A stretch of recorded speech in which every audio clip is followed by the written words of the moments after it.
Hey, We were born ready. we were born ready. I We love were it. born ready. We were born ready.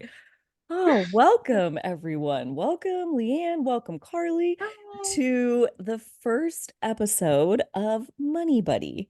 This is a series that Leanne and I are co-creating to bring others along, those who want to come with us on this journey.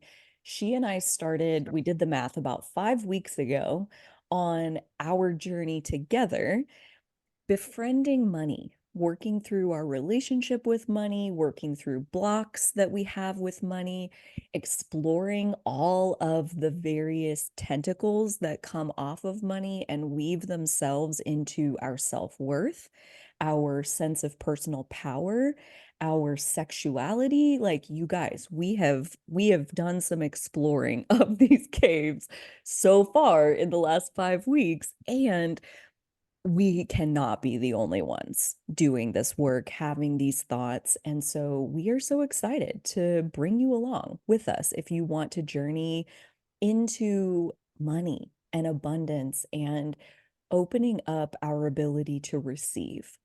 Because as we're finding out, that is truly what money comes down to, is what is your capacity to receive? What is your capacity to keep? These are concepts that go into that money conversation and possibly even the love conversation. What is your capacity to receive love? What is your capacity to keep love? I mean, as we do these reflections kind of individually on our own, we're each having our own process. And then we've been coming together about once a week to share and compare notes. And it has been so huge, and so much has come out of these last 5 weeks. So thank you. Thank you for joining us. And thank you, Leanne, for co-creating this with me. It has already been such a pleasure. Thank you, Carly, for also co-creating this with me because without you, I have no idea when I would have even touched this. Like, Ah, I remember part of our first conversation about this, even the idea was this, like, I don't know if I can do it alone. Like, this is a really big thing mm, to understand, like, how I'm interacting with money and like my own self-worth, the tie-in there, the fact that, as you mentioned, there's so much intertwined. The way that we handle money and view money and manage money is so like, and especially in my own experience, so intertwined with like relationship, how we deal with relationship, how we deal with so many other aspects of our lives. yeah. So like that's really been shining through for me in the past month, especially. But like I could not have done this without you. Like your energy in the beginning phase was huge for me. And I know I've said this to you before, but I was definitely in a space where like I knew I needed to look at it. I knew I wanted to make more money. So mentally, I was thinking, like, I want more money. And I was struggling with the spiritual mentality of that is like, how is that an okay thing? Because I've been told for years from so many different peoples and places that, like, no, you shouldn't want more money. Like, that's mentally such a dirty thought, right? And calling bullshit. But this idea of like, how do I embrace what I'm feeling? How do I encourage, like, how do I accept the fact that I want more money as a real value in my life? Yeah. And, like, how am I going to face it? Because it felt like, your words, Carly, like such a tangled mess. Yeah. Like, it felt like such a tangled mess, even looking at how I was feeling about money. It was so just gross. And in our first conversation, we were like, it felt so good to just literally lighten the air and say, actually, we're going to get curious. We're going to have fun. It's going to be interesting. Like, we're not going to put pressure or expectations on ourselves. We just want to dive in and see what's there. So, Yeah. like, what's there? And so much is there. That's the So answer. much is So there. much is there. Like, So much. not even scratch the surface. So much is there. I mean, like, generationally speaking, so much is there. Like, when you think about epigenetics and like the cellular memory of human beings, and how much of our, not just our own pain and trauma around money that we're carrying, but like women all the way back, and even men. I mean, there's so much in the collective consciousness that is wrapped around like a scarcity mindset or a lack-based mindset, that money is limited, money is scarce, money is hard to come by, money is hard to keep. Like, if you have money, people will come and take it from you. Like there's just so much baked into our collective consciousness that like I think, you say you couldn't have done it without me, and I would say I couldn't have done it without you either. Like that's why this process has been so profound of Money Buddy, like making friends with money, but also making friends with someone else who is just as open to number one, acknowledging that this is what I want. I value this. I need this. I'm ready to figure this out. So that like we both had this going into it that like we know we're not alone. We know that like this isn't coming from a greedy place. This is coming from a realistic place. Like I love the quote from Mother Teresa. She said, like, it takes a checkbook to change the world. That woman raised millions of dollars. She didn't keep it. She gave it to places and people who needed it. She clothed people. She fed people. She provided disaster relief through her fundraising efforts. So like to turn your nose up at money and say, "Oh no, like that's not cool. Like it's not spiritual to want money." Like I call bullshit.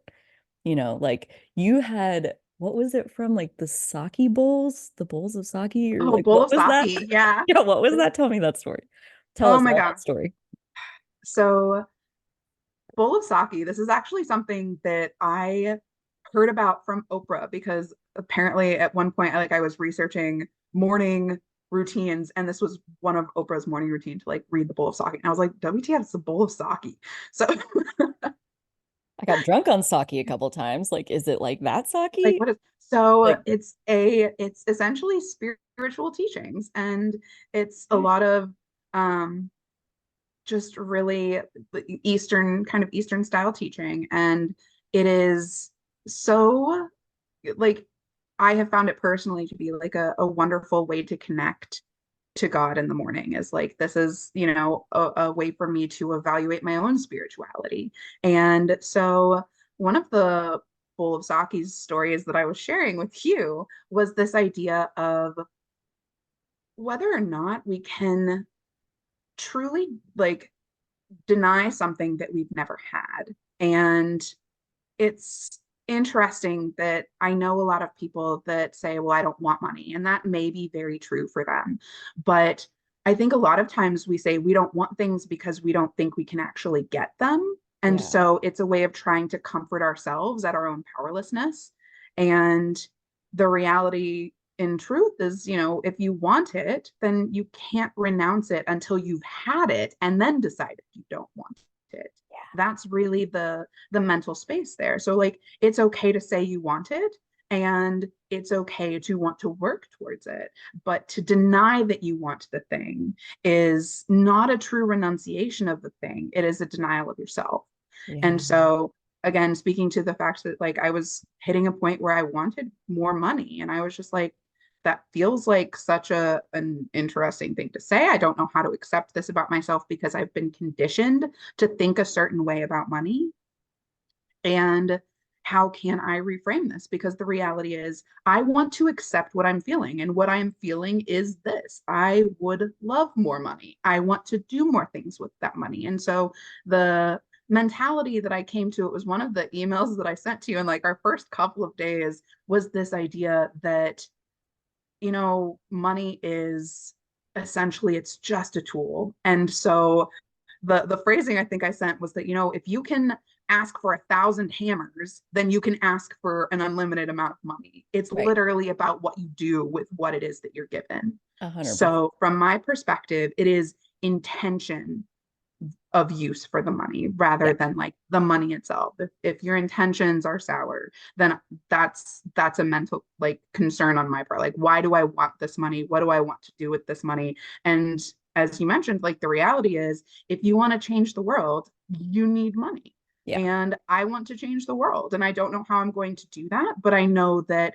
I am a giving human being, and I want to be able to give more than I can now. yeah, And that's really what I want to be stepping towards, is this acceptance of self and the acknowledgement that I am allowed to have as much as the universe wants me to have. And I don't want to limit myself in that. And I want to be able to give it back because it is truly just a flow. And I think that yes, was your phrasing too, this idea that it's like money is neutral, and It is literally just flowing as it flows. It's just doing what it does. And I would like to be a part of the doing of the things. That Yeah. is my mental space. Yeah. Kathy Heller, she compares it to like Wi-Fi. Like money is neutral, like Wi-Fi is neutral. Like there's people who get on the internet and they do horrific things. They use the connectivity to hate on people, to rile people up, to look at really gross things, I mean, you can use it for whatever you want, or you can use your Wi-Fi, your connectivity to have positive, uplifting conversations, to support the causes that are important to you, to connect with people from around the world that you never would have met before. Like Wi-Fi is neutral. The intention behind it is the only thing that animates, what it's going to be, what it's going to mean in your life. And I think the same thing about, this is kind of a weird tangent to have in this conversation, but social media is very similar. Like social media gets such a bad rap for like it's a toxic cesspool. And it's like, well, that's not always the case. Like you can use the connectivity, you can use the technology, the functionality for Mm. whatever you want. You can have whatever boundaries with it that you want. And one of the pieces that came up for me right away as we were exploring, like, what does money mean to you? When you think about money is dot, dot, dot, like write 10 things that come to mind. And like, if you're somebody who wants to be in this process with us, I cannot recommend enough to like take a second and fill in the rest of that sentence, write 10 things that money is. And some of them may sound really awesome. Like money is a tool, right? Money is a world changer. Like these things are great. One of the first ones that came up for me was money is evil. Like that was very alive in my being, was like money is evil. And in the course of this process, I went and found the full quote, and it's not money is the root of all evil. That's not the quote. And that's the version that I had heard. That's the version that had like lodged itself into my psyche. But the full quote is the love of money is the root of all evil. So that is a very different thing, right? That's like taking it a very different direction than money is a neutral tool. Money is something, it's like water, rain falling on a garden. That's another one that I think is from the Talmud, maybe the Jewish tradition of like money is like rain falling on a garden. And if what you have in the garden are weeds, the weeds are going to grow. And if what you have in the garden are ears of corn, corn stalks and beets and turnips, and then that money is going to grow the nourishment that's planted there. So money, the rain, isn't doing anything. It's about the intention that's planted inside the person that's receiving it. And so to kind of like work through separating, what do you believe about money? Because that's what culture may have taught you or society may have taught you, compared to like what actually feels true in your being, like AKA relaxes you in your being. And money is evil constricts me. Like it scares me. It makes me back away and like lean away from money. Like I don't want evil things in my life. Like, that's not what I'm reaching for. But that's like maybe to illustrate so much of this journey with money is just to even reframe like what do you believe it is? What even is it? I think too, one of my bigger realizations was around what I think of people who have money, especially who have a Mm, lot of money. This idea that like millionaires and billionaires, what kind of people are they? yeah, And, this idea that money corrupts. And the mindset that I have been around most of my life is honestly that like millionaires are, money grubbing and like yeah, this idea that like they're not good people.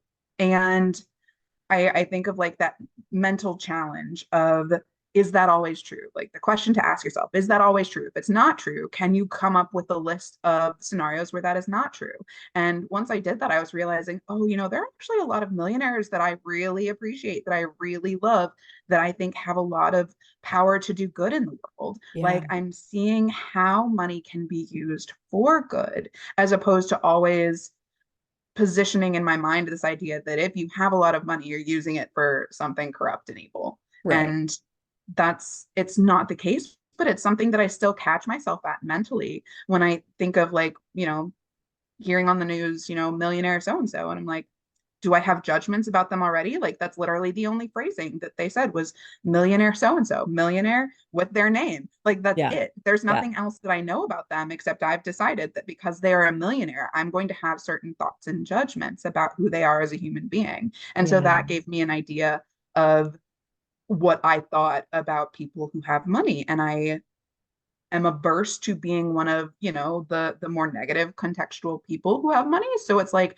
well, I can't have money then because Right. clearly I'll become one of these people and that's not okay for me. And that's simply not true. So Yeah. even saying the concept of these people sounds like an othering experience, and I'm not a fan of othering. So like we're all human beings having a human experience, and the reality is that money is not going to like totally doom me. It is going to help me in so many more ways than I even realize. Yeah. And it is going to help me help others in so many more ways than I even realize. Right. Like every single hospital that has somebody's name on it, every single library that has somebody's name on it, every single alumni building on a college campus that's got somebody's name on it. How did their name get on there? Because they gave a big pile of money. And how did they do that? They had it to give. They created opportunity for other people because they had it to give. And that's the part where, like you said, like I want to give so much more than I can, than like the resources that I have available to me right now. Like that is exactly what happened the morning of Leigh Anne's activation session. I had this like epiphany that I need more money.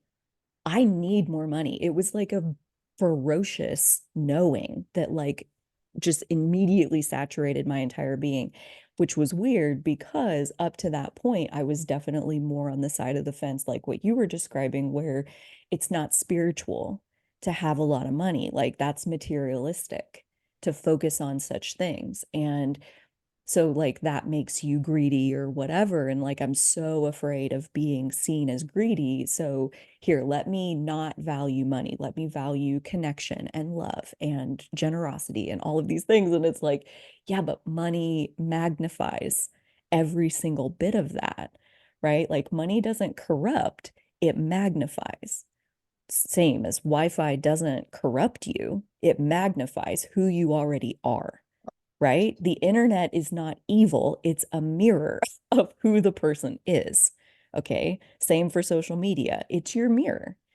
And that is a hard pill to swallow because I think a lot of times, like, it's so much easier to leave the power outside of ourselves and to leave the blame outside of ourselves and admitting that I need more money and that I'm going to get it. I'm going to figure it out because, like, once I find a problem, like, it's just a matter of time till I solve it. And then an hour later, I go to Leigh Anne's activation session and I'm like, all right, so Leigh Anne, nice to meet you. Tell me, what is on your leading edge? Like, what are you thinking about right now? And first things out of her mouth is like, well, I guess you told me about your grandma's funeral and like your family and like we talked about that. But then you're like, but really on my leading edge is like my finances. I need to figure out like, why am I blocking this money? Like, why can't I receive money? And I'm just blown away at this point because for the first time ever, I was able to break through my own prejudice that thinking about money is materialistic and so you shouldn't be doing it. And I let myself go there just in time to meet Leigh Anne where she was. And now we're both here. We're both wanting this thing. We're both valuing this thing. We're both willing to show up and do the exploration. And so, just the timing of all of this coming together, obviously, it was perfect for the two of us. And I believe that, we've been in this process for 5 weeks now and are bringing it out into the public at this point, I have a feeling like, again, there are other people who are ready to dive in and like take the steps, as scary as they may be, as triggering as they may be. What is it? What's the work and how do I get started in it? Was really where we started that morning of like, what could we do? What are the steps that we could take? I remember that very clearly. Like life is, I remember saying, you're like, life is going really well. Cause I think you asked me at one point, like, so really where is it that you're Yeah. feeling the leading? And it's like, honestly, things are going really well, but Yeah. I felt so blocked in my finances and I knew that I was avoiding it. I was like, I know I'm in a difficult financial situation and I am afraid to look at it. Yeah. And I knew the fear was there and I knew that I was avoiding it and still was just struggling to face it, even though like you had had that realization in the morning. I had had the same like the night before that I was like, I need to deal with this. It needs to get dealt with. I need to face it. Yeah. And like just the fact that I was terrified is like, this isn't going to stop me because everything in my life up until this point has had its moment. There has been a moment where I have recognized like, okay, this thing is coming up for me. It looks like it's time to deal with it. And in most of those cases, it was like things were breaking so that they could be fixed and come back even better. This like so many of experiences in like the past couple of years where like shit just hit the fan in one area of my life. And it's like, all right, we are crumbling here and it is time to rebuild and we're going to do it healthy. And Yeah. like, that's what I was feeling with my finances, where I was like, shit's about to crumble. And I don't even know what we're looking at. And I want to know what I'm looking at. Like, I don't want to go, just flying blind anymore. Like, I want to be in it, but I don't know, how far, how deep it goes. And honestly, my intention was just to start with my budget. I was like, we just need to gather all of the information and we just need to take a real look and get things together so that I can see it as an entire picture. And even that was a scary thing for me. I was like, Yeah. this is a step.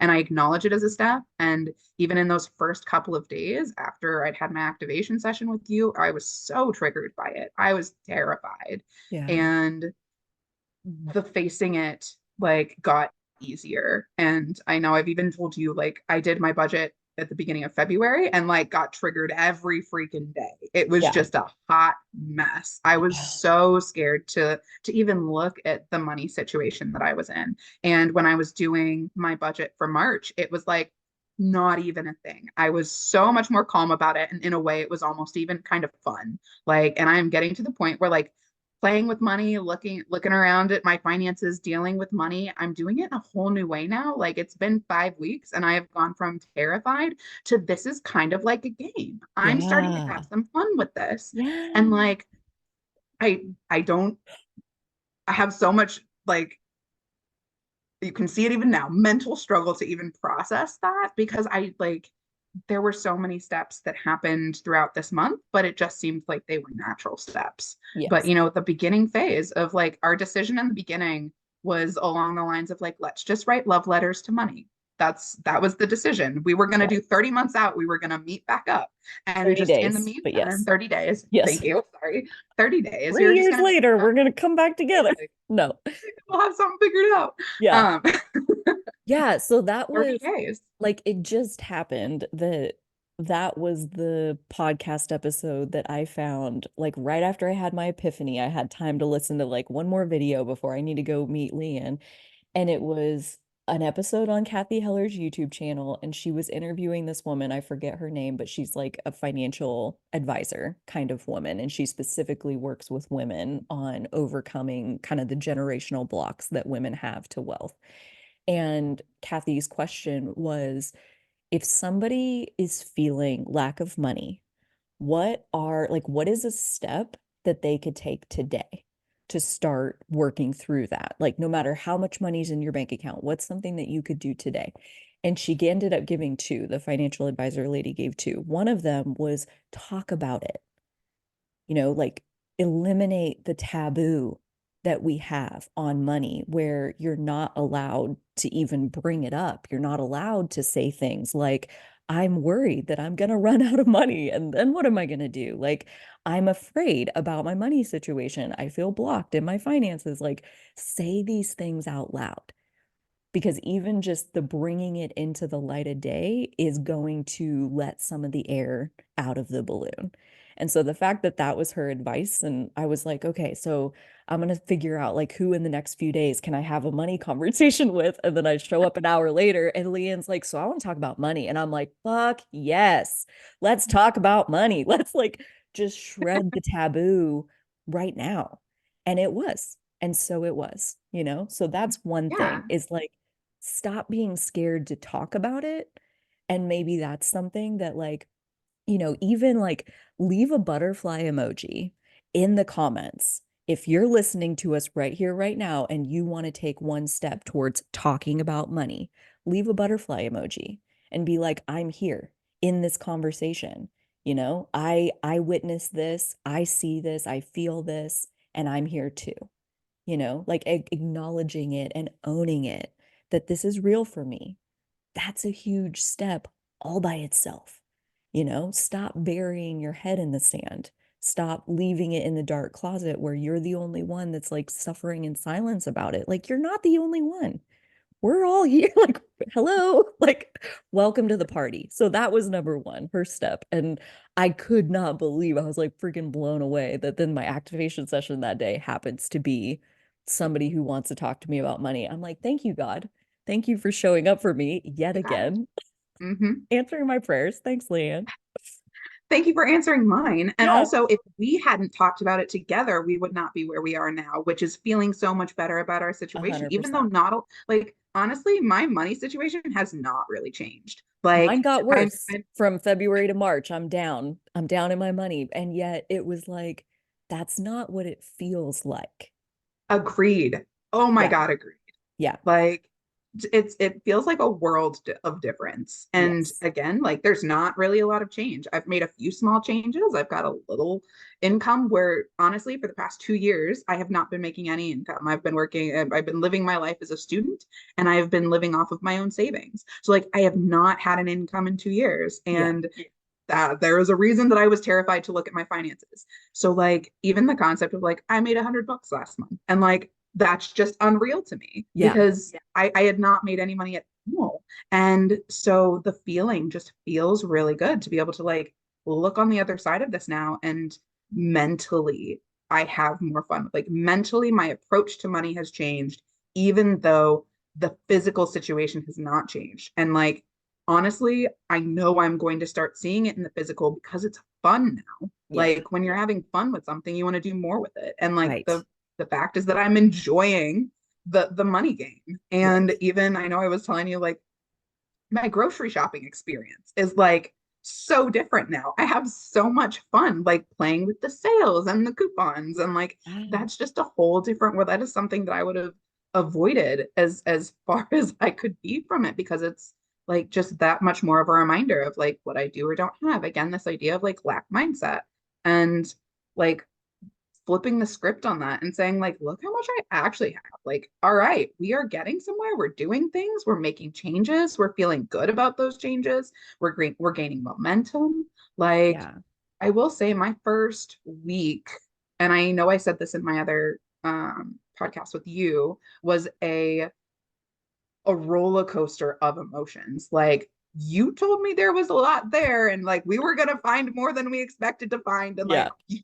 you knew it was coming and like I knew it was coming and even that did not stop the fact that I needed to be triggered over and over and over to see the trigger in order to see the cycle and in order to break the cycle. So Yeah. like it took a while, but I mean, like I say a while, like 7 to 10 days of just intense emotions, so just Yeah. a roller coaster of emotions. I was doing good one day and then I was like in the dumps about it the next day. But I, again, was grateful for your energy because it kept me motivated. It kept me relatively elevated so that like I would get re-inspired to look again. And it's valuable that when you can talk about it with someone, you can ride that coaster with somebody and Yeah. it doesn't feel so lonely. And again, that motivating energy of like knowing someone else is also wanting to go through this with you, that also wants to learn these things, that is also concerned about, their own situation and what they want to create for themselves. Like Yeah. having a buddy is worth it. And the only way you find people who want to be a buddy in that scenario is to talk about it. It's to like raise your hand and be Mm-hmm. like, I'm interested in this. And so Somebody's got to again, be the first. right. And so here are Leanne and I. as far as like we are money buddies to each other, but by publishing these conversations, we want to be money buddies to the entire community, you know? Like that's what the comments under this video are for. Like if this is something that you want to lean into, like you want to expand your capacity to receive, and by figuring out like what is it that's in the way? You know, like we said, like the block is there for a reason.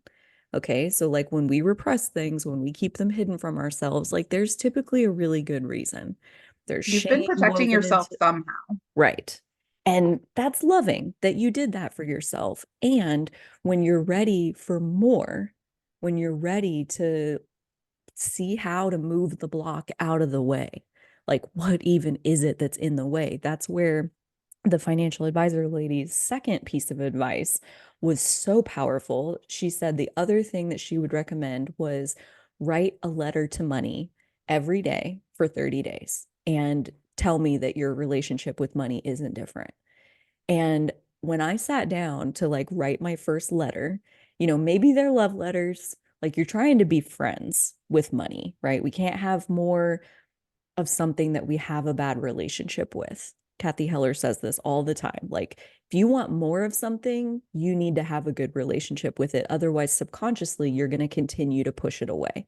So, you have to have a good relationship with money. And that's where, like, money buddy, I am a buddy to money. Money is a buddy to me. Like, that was the subject line of the first email that I sent to Leigh Anne. Like, how I about loved this? it. Like, are we doing it? We are doing it. We're still doing it. But yeah, like write a letter. And the first time I sat down to write a letter to money, the first thing that came out was, I need to apologize to you, money. Like I thought about it, like if this is a real person, for example, and like I want to be friends with this person, I have been harboring so much judgment towards money. I have believed what society has told me instead of getting to know money as the neutral thing that it is. I've been, you know, letting my societal conditioning, like money is the root of evil and these kinds of things. Money is materialistic. It's what greedy people covet, you know, like all of these kinds of ideas. That was my standpoint on money. And I think about, you know, if somebody heard a bunch of rumors about me and they just went with that. They never came and got to know me. They just like heard so and so say, "Well, she's horrible, she's terrible, she's evil, she's blah blah blah," and they believed it. How much would that hurt my feelings? It would be devastating. Like it's not true. That's not who I am, and people are allowed to say whatever they want. But if I want to be friends with money, I need to get to know money for money's sake, you know, not what everybody said about it and all of that. So the first thing I did was apologize. You know, I heard the rumors and I believed them. And I used that to justify ignoring you for the last several years. And I am sorry because that's not right. You know, that wasn't you. That was what people told me was true about you. And never again, you know, like so it's amazing what can come out and come through when you have the intention of I want to be friends with money. You know, I wonder if you could speak to like I know you've written several letters too, like what came through in your letters. My first letters were, again, in that first week, I did not have the emotional capacity to write one every day. It was every other day because I would get triggered by the letters that I was writing. And I've only so, written like four, if that makes you feel any better. I think you've written way more than I have. But they yeah, were still powerful. I managed to keep up, but it was definitely spottier. But I think that was because it was becoming healthier and easier for me to write the Mm. letters. Yeah. And my first letters were all fears. They were all fears. Like I basically was like, Money, I really want you in my life, but I'm afraid you won't be there. I'm afraid I'm going to Um, reach for you and I'm not going to be able to find you. I'm afraid that I'm going to be rejected by you, abandoned by you. Like these are all of my own like relationship issues as well. So yeah. like much love to my inner self and my relationship fears, but like it Yeah. was interesting to see them showing up in my relationship with money. And as I wrote my first letter, it was all fear based. And then I was triggered okay. And then was like, no, we're back in the energy for the third day. We're going to write the next letter. And it was also like fear-based, but we were moving out of it. And then took a break on the next day and then the day after that. So like we're talking day 6 now at this point that I'm like, okay, here's my next letter. And it was still, there were still elements of fear. And I was like, all right, this is a relationship that I want to improve. I cannot, like, the fears exist, but I can't hang on to the fears anymore. And I know we've talked about this idea that like when you're ready to let go, you'll know. Yeah. And I was at this point where I was like, I'm seeing all of this, and this is not what I want to keep. It's not what I want to hang on to or emphasize. So in my letters, it was really becoming apparent to me that my relationship was so fear based and I wanted to transition it. So from that point on, that was the apology. I was like, I am sorry for letting my fears get in the way of our relationship. And Yeah. I want to move forward and I want us to become friends and I want us to make this an easy, fun, loving relationship. And once I made that transition, it got a lot easier. There were still moments when like I would get re-triggered, but it was much less. Yeah. And I knew how to handle it at this point because I'd already been through all of the triggers. Like the triggers weren't new at that point. It was just Right. like, we're feeling this feeling again. Okay. Hmm.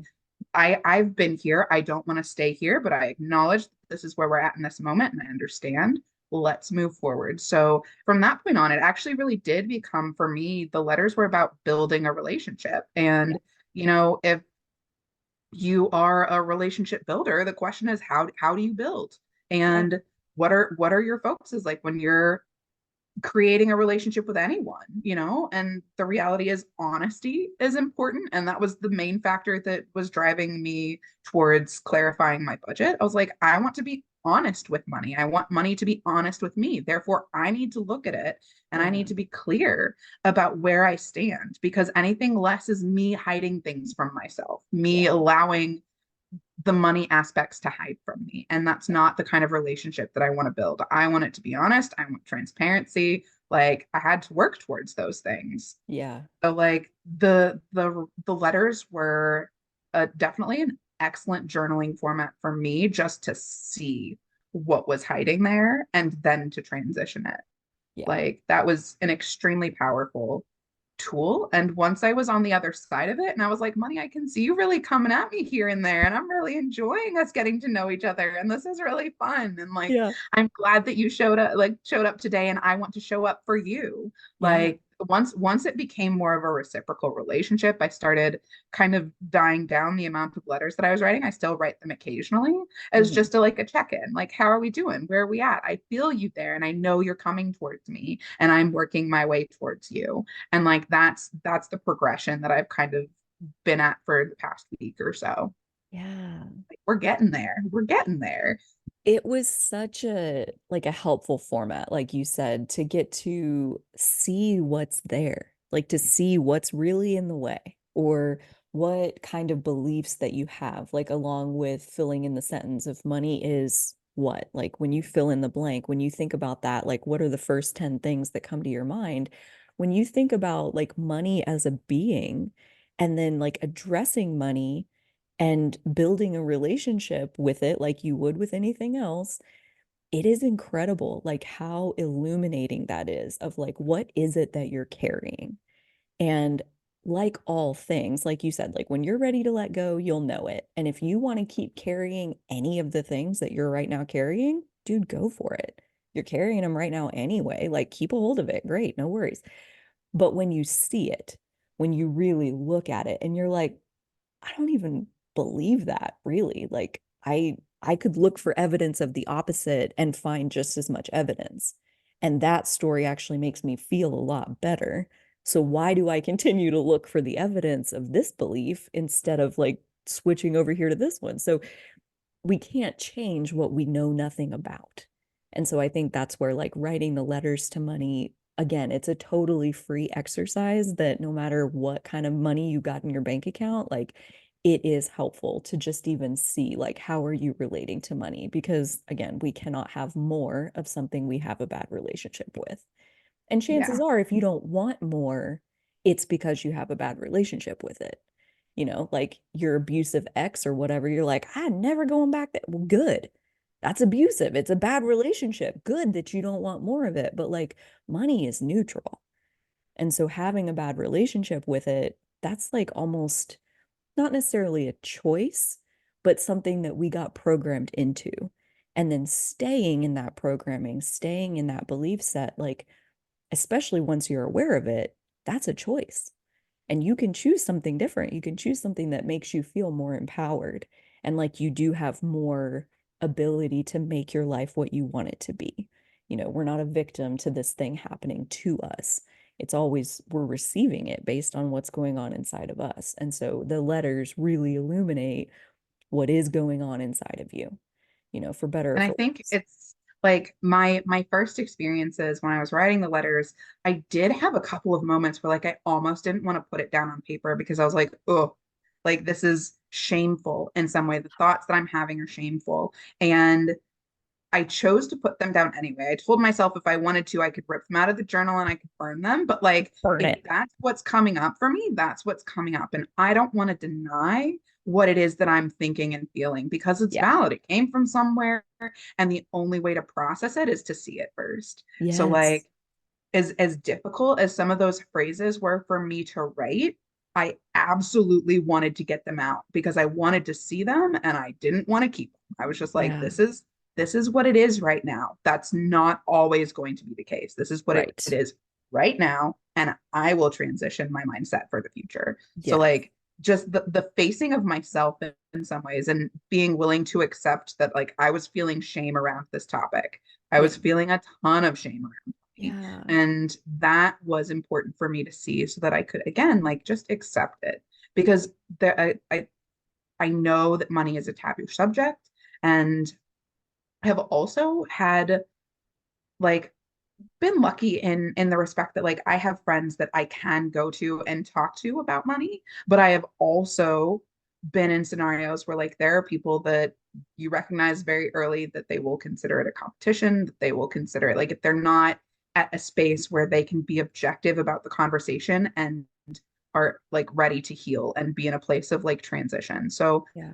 I've had to own my part and then be careful in, how I'm having the conversation and who I'm having it with. But when I find the healthy people, like the ones that don't want to turn it into a shame-based conversation, the ones that want to heal, like that's what I've been finding most empowering is like now that I see it in me, it's like I want to have these conversations and continue having these conversations, Yeah. make them more normalized Yes. because I've come across the unhealthy backlash. So like I get it to anyone who has also experienced that with other people out there that like they're just not ready to have the conversation. And Yeah. I think the best thing that you can do is just acknowledge it because we're not all there. But the practice in continuing to look for people that you can have. I mean, speaking to any topic, like you could want to have like a relationship conversation, and some people cannot hold that conversation. But Right. when you find the people that you can hold the conversation with, you grow in that space. Yeah. And like that's what this has been for me between myself when it comes to the letters. Like I'm holding space to write those letters and have that space available to me. Yeah. And so, like, from that context, I'm improving my relationship with myself as much as I'm improving my relationship with money. And then to have someone like you, Carly, who is also there that wants to have that conversation is like such a multiplier, such a magnifier for the Yes. conversation. Yes. Like an accelerator, an accelerant for the process. Um, yeah. The bouncing it back and forth and multiple times we've come at things from different angles. And so, like, I share my perspective and you share your perspective. And then we both get a more comprehensive view of things, which again accelerates us both forward. Like, to do it in community, to heal this particular taboo subject, like in a communal space, like even just with two people, like, it has been so powerful for me too. And I love that we're having this money buddy conversation under the banner of owning authenticity because this is the practice. Like, no matter if it's your money that's blocked off or it's love that's blocked off, it's your creativity that's blocked off. If you want more of anything, like your soul, your heart is pulling you towards more of something, looking at the blocks, looking at the shame is going to be an integral part of it. And owning our authenticity might sound like the version that's like on the other side, but owning our authenticity is naming the shame that we're carrying. That's authentic. The shame that you have inside of you right now, that's your authentic self. It's real. And the power of like what you said of I didn't want to put it on the page because it was just so like, oh, I can't believe that that's what's in there. And then giving yourself permission that like, I'm the only one that's going to see it. And if I write it on this page and I want to set that page on fire at the end of this exercise, then I can. Like at that point, I mean, there's really no excuse as far as like you get to look at it. It gets to be there, it gets to exist, and then you get to decide like, do I want to just let that be and continue, like let that rock sit there because maybe today I do. And once you see it, again, it's like how often is it like, wait, like I know that's not true. That version of me that thinks that is about 16 years old or is 5 years old or whatever. Like the leading edge me right here right now today knows a different version of the story. So let me weave that in and the medicine that that can be to like you typically already have the medicine to soothe your own shame when you'll let yourself like really look at like what even is the shame that's in there. Yeah, the level of acceptance, I think, is really the authentic space to say, like, this is what I am feeling, no matter Yeah, what others may say. This is true to my experience right now. right. That is honestly the most difficult and most authentic thing to do. And Yeah. it's, again, difficult. It's not an easy thing to see what you've been avoiding for, 30 something years for me. Like, Yeah. I've Ditto. had plenty of time to get really good at avoiding certain topics because they bring me a level of shame. Yeah. So again, to just reframe it, it's like, you know what? It's been there for a reason. Yeah. Like, Yes. and at some point we're gonna have to dig it up. We're here. We want to do it now. The energy is here now. And I know I've said this to you before, like to me, the magic isn't in the action, it's in the seeing. Like seeing it is the most difficult thing because once you see it, you can sit with it as long as you need to, days, months, weeks, years, like pick pick whatever feels right for you to take action. Yeah. And that is always your decision, whether you want to act on something or not. Like, I realize we all have things going on in our lives. There's always so much happening. Like, is this something I want to take on right now? And maybe the answer is no. And that Right. is okay. Right. Like, seeing it to me is the big deal because like this glass box concept of like you can't get out of the box if you can't see the walls. Like Hmm. you gotta see it. And it's like sometimes it's really frustrating for me personally to be like, God, what is it? Like I know I'm blocked and I don't know where. Like Yeah. I'm frustrated AF right now. And Yes. the value of having someone to talk to about it too is also helpful because again, like our passing notes back and forth, it's like, oh, I didn't even consider that. As a matter of fact, like you were the first one to mention money as neutral. And I was like, oh my God, it is. And like it Everything changed. is. I Yeah, mean, it changed that's the not way that I special saw. about I money. know. That's It's everything in the physical 3D world. Everything is neutral, period. 100%. Fear is neutral.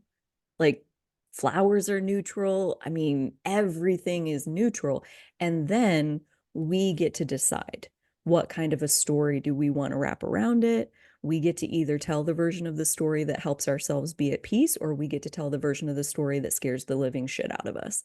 And when it comes to money, most people opt for the second one. But like it's everything is neutral.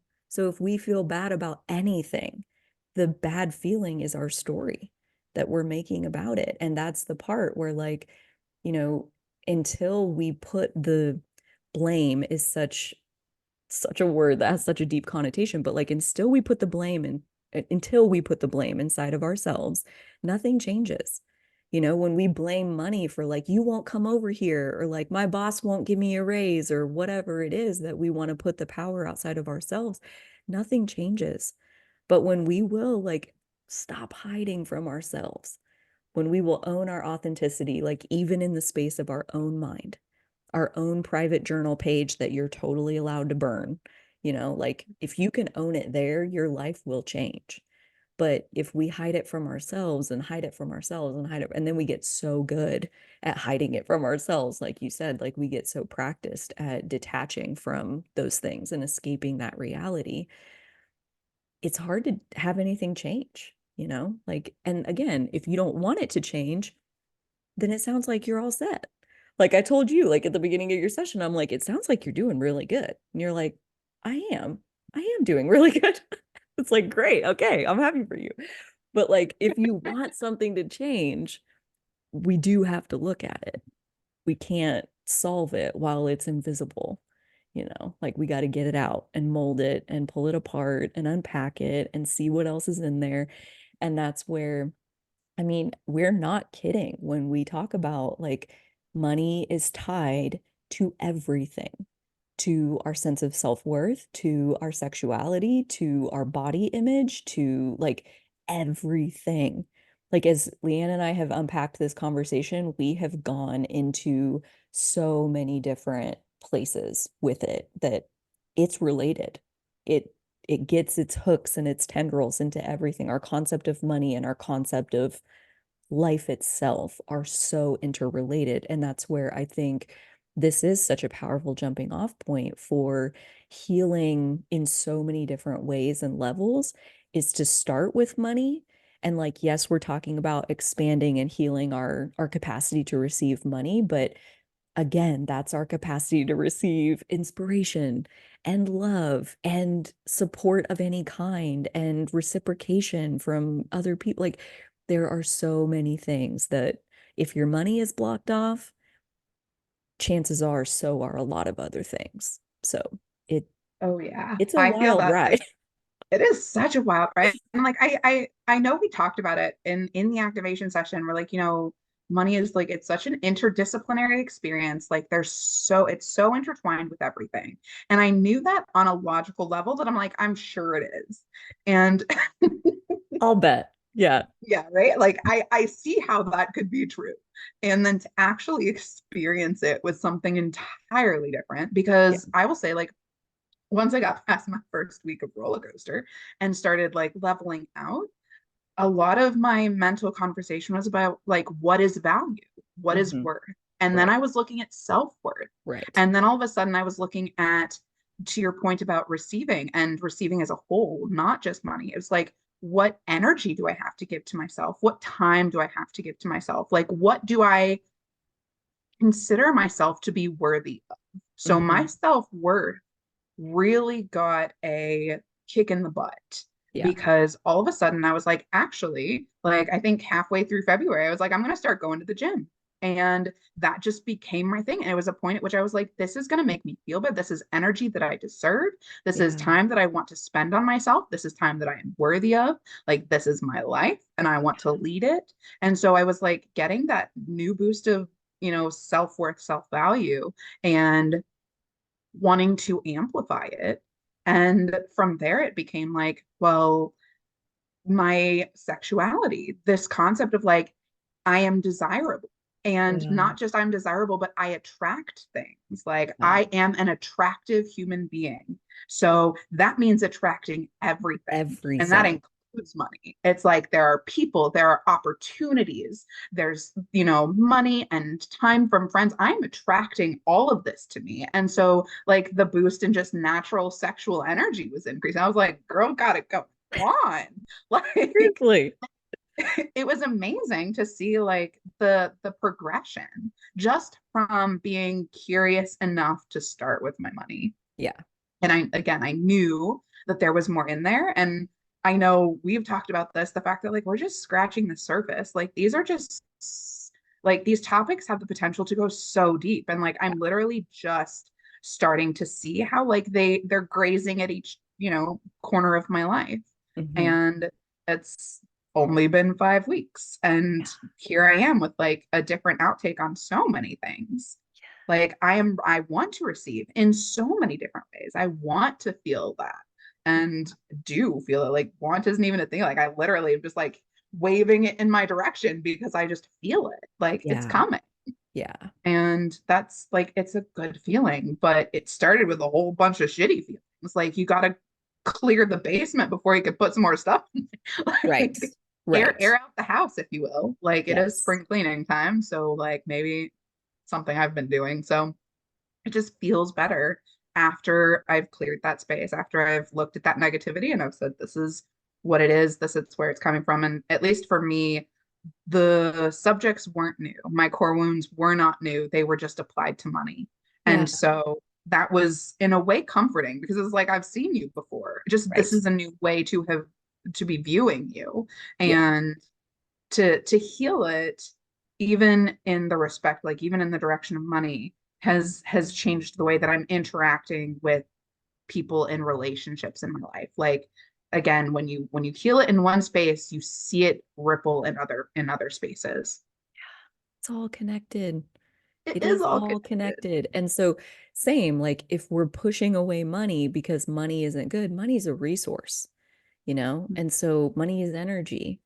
And so, when we push away any kind of resource, any kind of energy, like we're blocking ourselves off from a lot of things that are coming to us to put us on the path that our soul came here to live. Like I've told Leanne this many times, and I'll claim it right here because best you know up front is I am here to make millions, billions, trillions of dollars in my lifetime. And that has nothing to do with keeping it or hoarding it, right? I have to make that money so I can spend that money. The probably the most fun idea. I love games. I love designing games. And so one of the ideas that I have is like basically a business pitch contest where the people would come and they get like 10 or 15 minutes to like make a presentation of like if I gave you $100,000, what would you do with it? And then at the end, I'm going to give a couple people $100,000, to like kickstart their business and get them out there in the world making their impact. Like, I want to be the starter. I want to be the venture capital that says this idea is gold. Run with it as soon as possible. You have to work on this. Like, the world needs this. And I get to give that financial support. Like, I can't be that person until I have the money, right? Like, so there are altruistic ways to be a steward of the resources that are flowing to you. And that is my intention. And how am I doing that? What work am I doing on that right here, right now is breaking what are the steps that we covered in today's episodes, like breaking the taboo around money, being willing to talk about it, being willing to admit that I want to work on my money blocks, my money vibration, whatever it is, um, writing a letter to money, maybe a couple letters to money to like really illuminate what are the things that you're carrying inside of you right now. So you can kind of take an inventory, decide if you want to keep carrying those things or if maybe there's something different that feels better to believe. And then the third one that we kind of got into a little bit was making a budget, like another step to that budget of like really lay out like what's your cash on hand, what's in your checking account, what credit card bills do you have, like on and on. What is the status of all those things?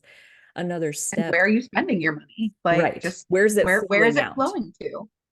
Another step is even just spending a day like making a list. Like I have it printed, like not on the computer or anything because I have a fear that it'll get hacked and then everybody has like all my logins in one place. But I made like a physical piece of paper that has like these are all the places where I have to log in to make my budget.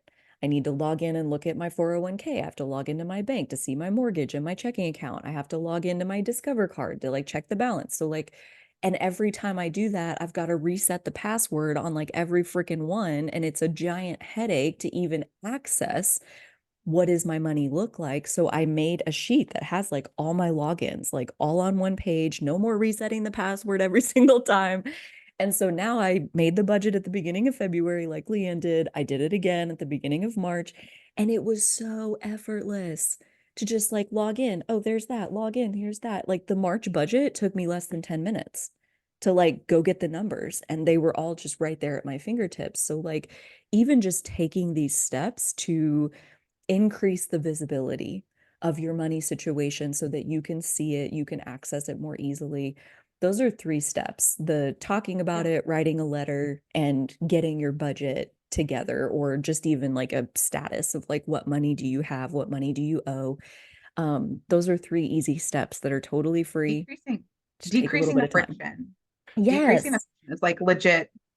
Like there's so much when you have less standing in the way between you and what it is that you need to know, it's easier. It's Yes. like it takes less effort to make the step. I did the Yes. exact same thing when I made a list of all of my passwords and Yes. such, also not on the computer for obvious reasons.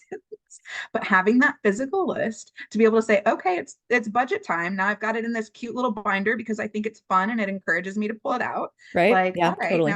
let's open up this cute little binder and let's just go down the list and log into the things, get the numbers and log out.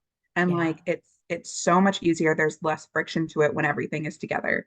Right. Like this is it. Yeah, make it easy. Make it easy on yourself.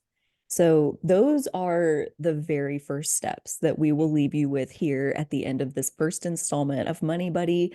It has been so fun. This hour like flew by. I hope this conversation was just as fun for those of you listening, especially if you're still listening. I hope there was some takeaways in here that can shed some light into your process of working through any blocks that you might have to money. Please know you are not even close to alone in that process. We are happily here with you, enjoying the process of decoding all of the resistance that, again, it's generational trauma. The fact that we are figuring this out, we are breaking these patterns, this is opening up brand new possibilities, not only for us, but our descendants, the collective consciousness. Like, this is Anyone we the come into work. contact with, A like, hundred percent. This is the work, and it ripples out into every single facet of our lives, every single relationship we have. It puts a completely accessible focus on it, right? Like, it's right there, and we can walk into it whenever we are ready. So it has been my pleasure. Leigh Anne, has it been your pleasure to have oh, this it is conversation? 100% been my So pleasure. pleasurable. So fun. And the plan is, we'll see. We're just going to let this unfold how it will. We'll make as many installments as are fun to make. As long as we're having fun in this process, we'll keep coming to you with more installments of this conversation. But most likely, about once a week, we'll be back to have another chunk of the conversation. So if you are someone who is walking into this process with us, who wants to be on this journey with us, again, leave a butterfly emoji, if nothing else, in the comments. Or if you're feeling extra bold, tell us, what's going on in your process. And if you want to email me, owningauthenticity@gmail.com, if you want to give me permission to share it with Leigh Anne, I'm sure she would love to see it too.